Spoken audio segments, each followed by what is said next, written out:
हमारे देश में बहुत सारे ऐसे दानवीर हुए जिनका नाम स्वर्ण अक्षरों में लिखा जाता है। युग बीत गए, काल बीत गए, पर उनका नाम इस धरती से नहीं मिटा। आज भी जब भी हम इतिहास में किसी भी दानवीर की बात करते हैं तो उनमें महर्षि दधीच जी का नाम सबसे ऊपर आता है। आप सब ने महर्षि दधीच जी का नाम सुना होगा। महर्षि दधीच जी बहुत बड़े शिव भक्त थे।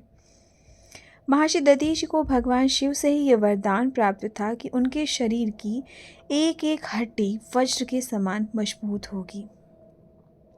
पर समय का ऐसा प्रभाव कि कभी कभी वरदान भी श्राप बन जाता है। पर जो सामने वाला होता है उसे श्राप के तरीके से नहीं, वरदान के तरीके से ही लेता है और अपने जीवन को धन्य समझता है कि वो किसी काम आया। तो जब वृत्तासुर का वध करने की बारी आई तो समस्त देवताओं में हड़कंप था कि उसको मारने के लिए शस्त्र कहाँ से बनाया जाए। सब ब्रह्मा जी के पास गए। फिर सब देवताओं ने मिलकर ये निष्कर्ष निकाला कि ऋषि दधीच के हड्डियों से जो वज्र बनेगा उससे ही वृत्तासुर का वध हो सकता है।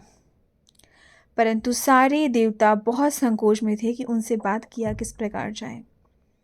ऋषि दधीच बहुत बड़े सन्यासी थे, बहुत ज्ञानी थे, परंतु हर किसी के मन में शंका और संशय था कि किस तरह से बात करें। संकोच भी था।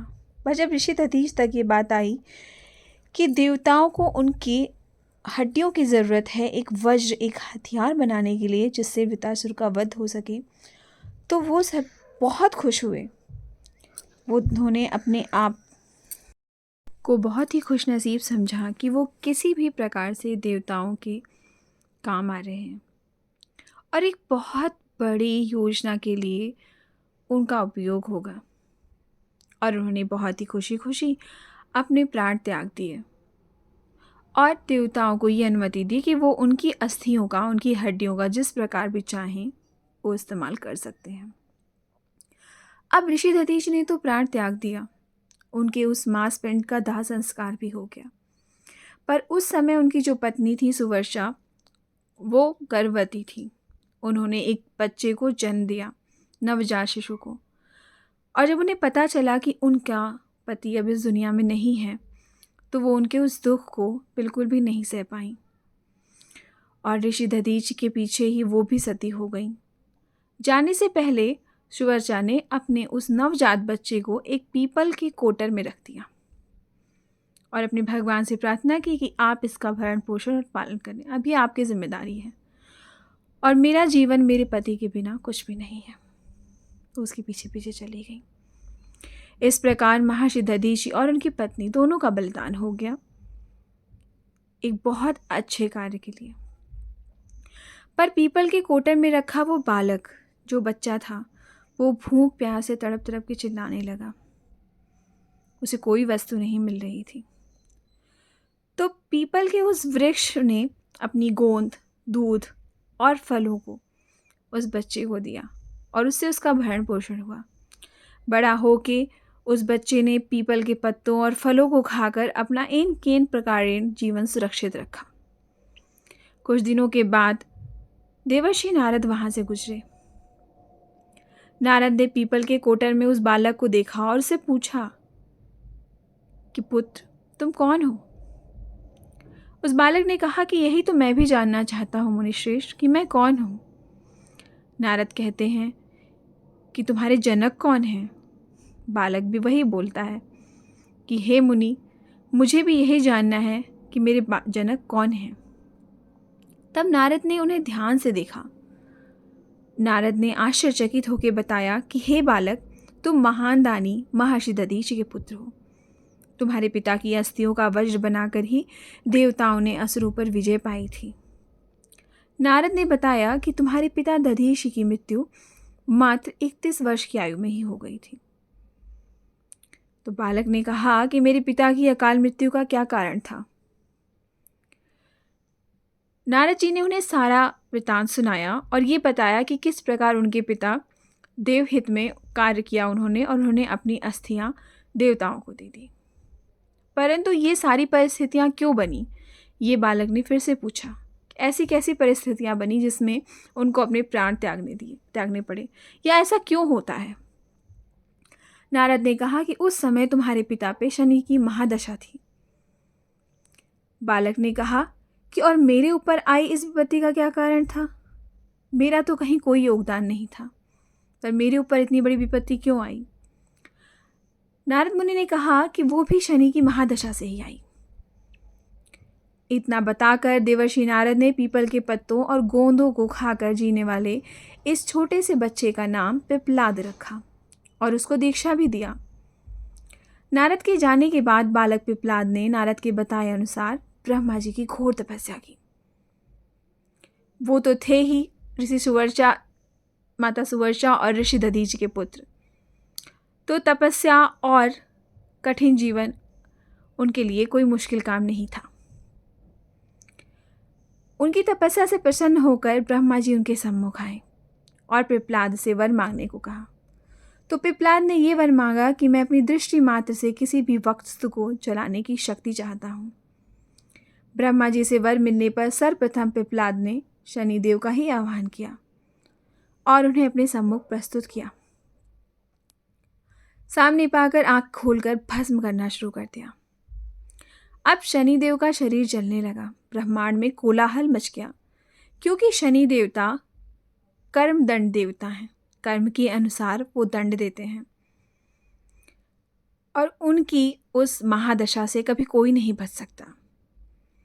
सूर्यपुत्र शनि की रक्षा में सारे देवता सामने आए और सब विफल हो गए। एक एक करके सब उनकी रक्षा के लिए आगे आए, पर उस दिन कोई भी जीत नहीं सका। सूर्य भी अपनी आंखों के सामने अपने पुत्र को जलता हुआ देखकर ब्रह्मा जी से उन्हें बचाने के लिए अनुनय विनय करने लगे। अतः ब्रह्मा जी स्वयं पिप्लाद के सम्मुख पधारे और शनिदेव को छोड़ने की बात की, किंतु पिप्लाद तैयार नहीं हुए। शनिदेव को छोड़ना इसलिए भी आवश्यक था क्योंकि इस पूरे संसार को चलाने के लिए कुछ नियम होते हैं। उस नियम में शनि देवता का भी बहुत महत्वपूर्ण योगदान है। ब्रह्मा जी ने फिर से पिप्लाद के आगे अनुनय विनय किया और उनसे कहा कि एक के बदले 2 वर मांग लो। तब पिप्लाद ने खुश होकर 2 वर मांगे।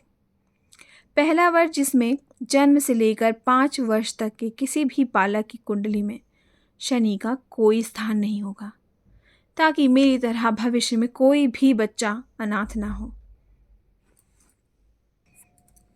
और दूसरा, मुझ अनाथ बच्चे को शरण पीपल के वृक्ष ने दी। उन्होंने ही मेरा भरण पोषण किया, वो ही मेरे एक तरह से माता पिता बने। अतः जो व्यक्ति भी सूर्योदय के पूर्व पीपल पर वृक्ष चढ़ाएगा या शनिवार के दिन पीपल पर जल चढ़ा के वहाँ दिया जलाएगा, उस पर शनिदेव की महादशा का कोई असर नहीं होगा। शनिवार के दिन जो भी पीपल के वृक्ष की पूजा अर्चना करेगा, उसके ऊपर शनिदेव अपनी कुदृष्टि नहीं डालेंगे। ब्रह्मा जी ने तथास्तु कह दिया। तब पिप्लाद ने जलते हुए शनि को अपने ब्रह्मदंड से उनके पैरों पर आघात करके उन्हें मुक्त कर दिया, जिससे शनिदेव के पैर क्षतिग्रस्त हो गए और वो अब पहले जैसी तेजी से चलने लायक नहीं रहे। अतः तभी से शनि शनिश्चरति या शनिश्चर, अर्थात जो धीरे गति से चलता है वही शनिश्चर है कहलाए। और शनि आग में जलने के कारण काली छाया वाले अंग भंग रूप में हो गए। संप्रति शनि की काली मूर्ति और पीपल वृक्ष की पूजा का यही धार्मिक हेतु है। आगे चलकर पिप्लाद ने प्रश्न उपनिषद की रचना की, जो आज भी ज्ञान का वृहद भंडार है। पिप्लाद एक बालक थे।